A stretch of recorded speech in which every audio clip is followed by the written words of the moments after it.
Yes, it's worth changing. Yes, it's a lot of effort, but blame and resentment are not your friends. Forgiveness is. It's a little bit more effort, but it's so worth it. I want to take an approach to blame and resentment today that's a little bit more light.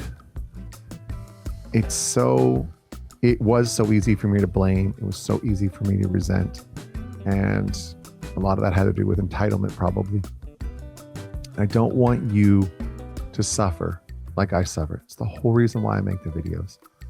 So what would I say to myself 10, 15 years ago? Stop blaming. Stop resenting. Start the work. Get into forgiveness. Get into responsibility. Now, my argument would be like, they did it on purpose and it's not my fault and blah, blah, blah. That's what I used to say. And there's a beautiful quote from Sri where he says, inside every culprit, it is a victim crying for help. And that's so beautiful. But when I'm frustrated and angry, that doesn't help. But if you get to forgiveness, the irony is you're less angry and less frustrated. So when you go into it and you start the path of forgiveness with yourself, first and foremost, before anyone else, resentment goes away slowly. Blame goes away. Some resentments and some blames will go like this, and others take time. And that's natural and normal. But knowing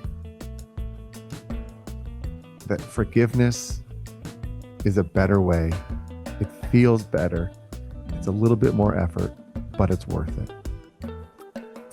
And my path is the path of the Vedic knowledge with Sri Ravi Shankar and the 12 steps of Alcoholics Anonymous. And they complement one another so beautifully. So I wanted to quote from the big book of AA because it talks about what blame and resentment do to you. Resentment is the number one offender. It destroys more alcoholics than anything else. From it stem all forms of spiritual disease.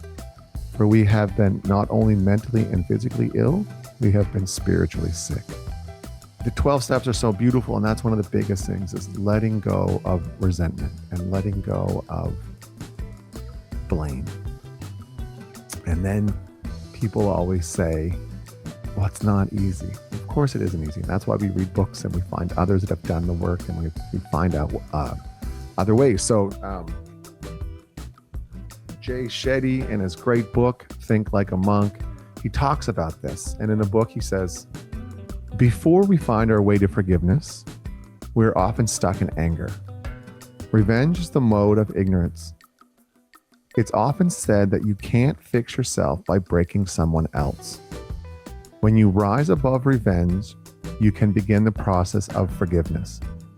People tend to think in binary terms. You either forgive someone or you don't forgive someone. There are often multiple levels. So then in the book, he has a beautiful illustration, which you can see on the screen. And there's zero forgiveness, conditional forgiveness, transformational forgiveness, and unconditional forgiveness. And zero gives you anger, conditional is transactional, transformational is goodness, and unconditional is saintly.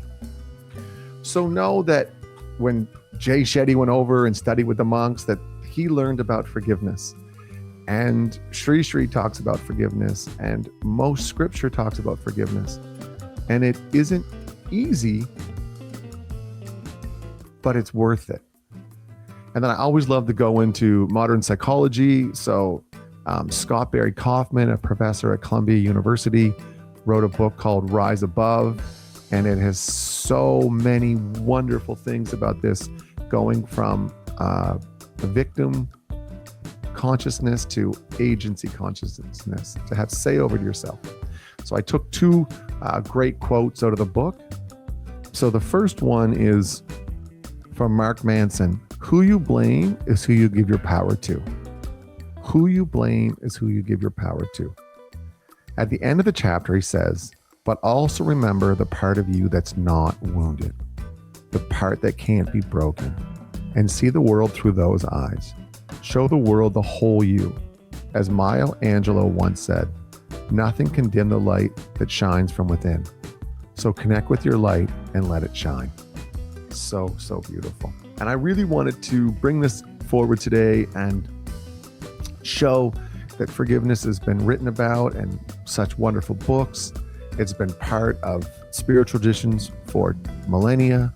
It's part of the sobriety journey of Alcoholics Anonymous. And it played such a major role in my life that I really wanted to talk about it today, about blame and resentment and how they're just not your friends. They're just weigh me down, they weighed me down, and they're likely weighing you down. And when we go to forgiveness, then we start having more lightness in our life. And yes, it's more difficult, but it's worth the effort to shine that light on those things to have more lightness in your life.